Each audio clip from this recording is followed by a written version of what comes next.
اور ساتھ میں افطار کیا، ایک نے خدا کی محبت میں کیا، ایک نے ایسے ہی رسمن ادا کر لیا، تو شریعت یہ کہتی ہے کہ دونوں لوگوں کی نظروں میں دونوں روزے دار ہیں، لیکن خدا کے پاس جس نے محبت سے وہ کام کیا اسی کو روزے دار کے نام سے یاد کیا جاتا ہے، اور جس نے محبت سے کام نہیں کیا اس رسول اللہ صلی اللہ علیہ وسلم صاف طور پر ارشاد فرماتے ہیں کہ اس کے روزے کو اس کے منہ پر مار دیا جاتا ہے۔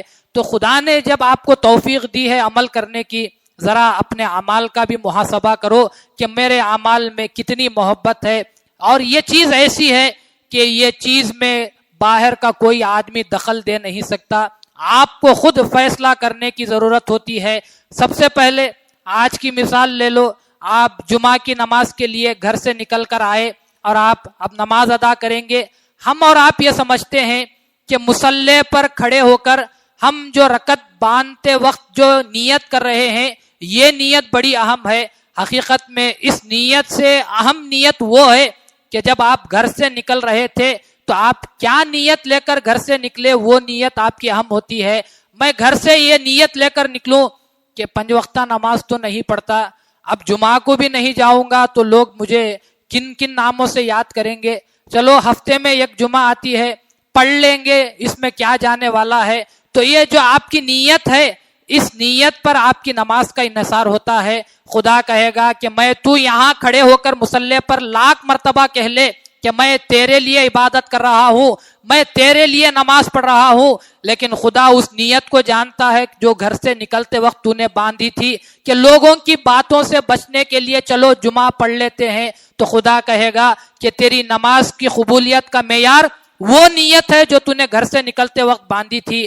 تو معلوم یہ ہوتا ہے کہ مسجد میں آنے کے بعد نیت ہے وہ صحیح ہے، کرنا ضروری ہے، لیکن مسجد کو آتے وقت آپ کے دل میں کیا خیالات تھے، کیا نیت باندھ کر آپ آئے تھے، اس کا بھی آپ کو خیال رکھنا چاہیے کہ لوگوں سے بچنے کے لیے، یا چلو فری ہیں، لاک ڈاؤن ہے، ذرا نماز بھی پڑھ لیتے ہیں، کیا فرق پڑنے والا ہے، یا میرا یہ کام ہے جماعت خانے میں فلاں صاحب ملیں گے ان سے بات بھی ہو جائے گی۔ تو یہ جو آپ ملٹی پرپز کام کرنے کے لیے آپ جماعت خانے کو یا مسجد کو آتے ہیں، خدا تعالیٰ آپ کے ان تمام نیتوں کو جانتا ہے۔ خدا کہے گا یہ عمل تیرا عمل ہوگا، مخلوق کے لیے ہوگا، لیکن اس عمل کو میں میرے لیے نہیں مانتا، اس عمل میں محبت نام کو نہیں ہے، تو خدا تعالیٰ اس عمل کو کہاں پر قبول کر سکتا ہے؟ ذرا سوچ کر بھی دیکھو کہ جس کے لیے آپ کام کر رہے ہیں اگر وہ آپ کے عمل سے خوش نہ ہو تو وہ عمل کس کام کا؟ کہ میں میرے آفس میں باس ہے، میرا جو سینئر ہے اس کو خوش کرنے کے لیے میں کام کر رہا ہوں، لیکن وہ خوش ہی نہیں ہوتا تو میرا تمام کا تمام کام جو ہے وہ بیکار ہو کر رہ جاتا ہے۔ تو آپ کام کر رہے ہیں، عبادت کر رہے ہیں خدا کو خوش کرنے کے لیے، لیکن آپ کی عبادت سے اگر خدا خوش نہ ہو تو سوچ کر دیکھو کہ آپ کی عبادت کا کیا مقام ہو سکتا ہے۔ جس عبادت سے خدا خوش ہو جائے اسی کو عبادت کے نام سے یاد کیا جاتا ہے۔ تو انسان کو ایمان بھی چاہیے اور عمل صالح بھی چاہیے، یہ دونوں چیزیں انسان کو اختیار کرنے کی ضرورت ہے۔ تو عمل صالح کے لیے وہ جو لفظ محبت ہے اس کو داخل کرنے کی ضرورت ہے کہ میں اب جو نماز پڑھ رہا ہوں، مجھے اے خدا میں جمعہ کی نماز پڑھ رہا ہوں، بدلے میں مجھے یہ چاہیے، بدلے میں مجھے وہ چاہیے۔ تو معلوم یہ ہوتا ہے کہ آپ جو عبادت کر رہے ہیں خدا کی محبت میں نہیں، یا تجارت کی محبت میں یا اپنی مطلب کی محبت میں آپ عبادت کر رہے ہیں۔ عبادت خدا کے لیے اس وقت ہوتی ہے کہ آپ کہیں کہ میں بندہ ہوں تو آقا ہے، میں عبادت کر رہا ہوں، بدلے میں جو دینا ہے وہ تیرے ذمہ ہے، جو تو بدلہ دیتا ہے وہ مجھے منظور ہے۔ آپ سوچ کر دیکھو کہ وہ خدا جس نے ہم کو تعلیم دی کہ کسی سے مزدوری لو تو مزدور کا پسینہ سوکھنے سے پہلے اس کی اجرت اسے دے دو، کیا آپ بہتر طور پر نماز پڑھیں گے تو خدا تعالیٰ آپ کو اس کا بدلہ نہیں دے گا؟ جس نے ہم کو تعلیم دی کہ پسینہ سوکھنے سے پہلے اس کی اجرت دے دو، آپ اگر صحیح معنی میں عبادت کریں گے جو قابل اجر ہے، جس کا بدلہ دیا جا سکتا ہے، تو آپ کے مصلی سے اٹھنے سے پہلے خدا آپ کو اجر عطا کر دے گا۔ لیکن مانگتے رہنا کہ نماز کے بدلے میں مجھے یہ دے دے، نماز کے بدلے میں مجھے یہ دے دے، تو وہ اس کو عبادت نہیں بلکہ صاف طور پر اس کو ہم سودے بازی کے ہی نام سے یاد کر سکتے ہیں۔ تو انسان کو یہ دونوں چیزیں اختیار کرنے کی ضرورت ہے۔ الحمدللہ ایمان بھی ہے اور عمل بھی ہے، لیکن اس ایمان کو کھنگالنے کی ضرورت ہے کہ میرا ایمان کتنا مضبوط ہے، کن کن مقامات پر میرا ایمان ڈگمگا جاتا ہے۔ کیا کبھی پیسوں کے لیے ڈگمگا جاتا ہے؟ کیا کبھی شہرت کے لیے ڈگمگا جاتا ہے؟ کہاں پر میرے ایمان میں خلل پیدا ہو رہی ہے؟ اور جہاں تک عمل صالح ہے، میں عمل تو کر رہا ہوں، اس کو عمل صالح بنانے کے لیے مجھے کہاں پر محنت کرنی چاہیے؟ انسان کو ان باتوں کا خیال رکھنا چاہیے، ورنہ انسان جیسی زندگی گزر رہی ہے اسی طرح کی زندگی گزارتا جائے گا۔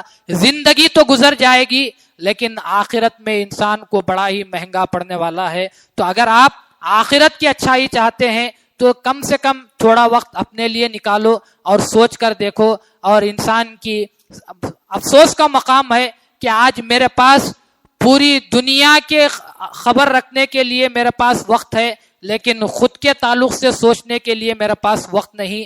میں سوچتا رہتا ہوں کہ فلاں کنٹری میں کیا ہو گیا، اس دنیا کے خطے میں کیا ہو چکا ہے، ہندوستان کے اس خطے میں کیا ہو رہا ہے، اس جگہ پر کیا ہو رہا ہے، میرے پڑوسی کے گھر میں کیا ہو رہا ہے، میرے رشتہ دار کے گھر میں کیا ہو رہا ہے۔